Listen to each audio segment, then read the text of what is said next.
There's a really interesting event happening this month in Portsmouth. It is helping us to learn more about the history of the area. So we have Jim Sibrel here to tell us all about the Portsmouth Area History Fair.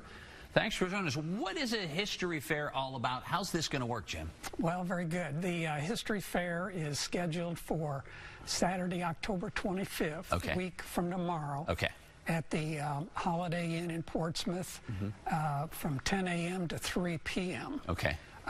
The Holiday Inn is located at near the corner of 2nd Street and Chillicothe Street. Right.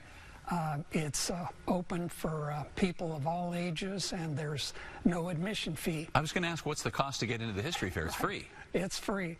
Can't beat that. What we're doing there at the history fair is that each of the organizations that's going to be participating, there are about a dozen of them, will each have a table at which 1 or 2 representatives will be there to be able to tell about their organization. Okay. Oh, good. And what are some of the things that we're going to learn about as far as maybe local history of the Portsmouth area? Well, of course, each of the 12 organizations really represent, you'd say, a cross-section of the different organizations.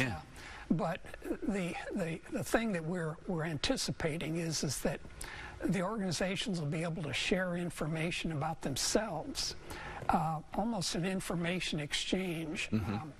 It turns out a lot of these organizations are in some respects known to the public, but maybe not.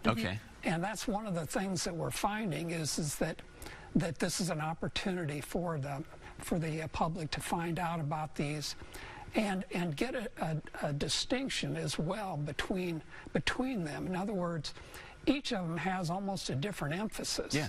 And so that's sort of a distinction sometimes that can be lost on the public who may not even know that these organizations exist in the first place. So this is kind of an opportunity for these organizations that are people who are history buffs and people who want to spread the idea of stories from the past and how they tie into the present day, to do some marketing and recruiting essentially. And that's the whole idea, is to try to get more people involved.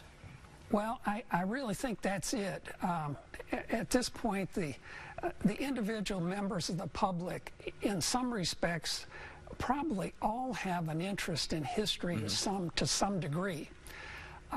But in a number of instances, may not exactly know, what do I do with this interest in history?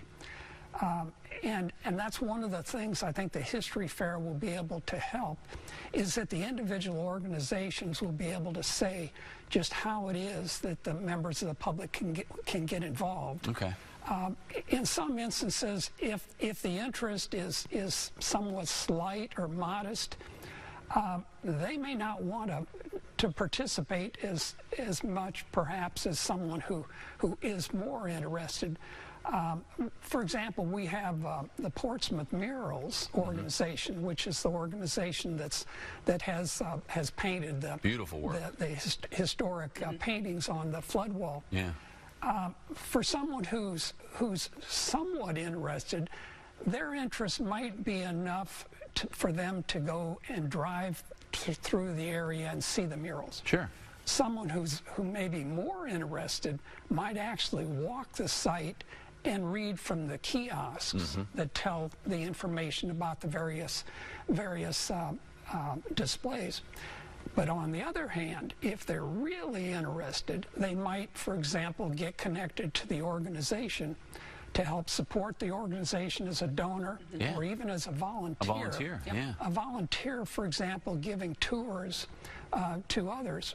Children's groups from the local schools on occasion will come out and see the murals when the weather is fitting. But again, there are a number of the organizations who, for example, the museums in town, who likewise have opportunities for volunteers to get involved in some of the tours and participate in some of those ways. All right, Jim, thank you so much for coming. And we want to remind people once again with the when and the where. Next weekend it looks like. It's not this weekend. Saturday. But it's next Saturday, October 25th, and it's pretty much all day from 10 a.m. until 3 p.m. right there at the Holiday Inn Ballroom in Portsmouth. 2nd Street in Chillicothe. Jim, thank you so much for coming in. It's great information, and it's great to get it out there for the public, because you're right. Some people don't know how to scratch that itch, and this is a chance. Exactly. There's a lot of great, rich history in this area that we get to learn about. Thank you so much. Thank you much.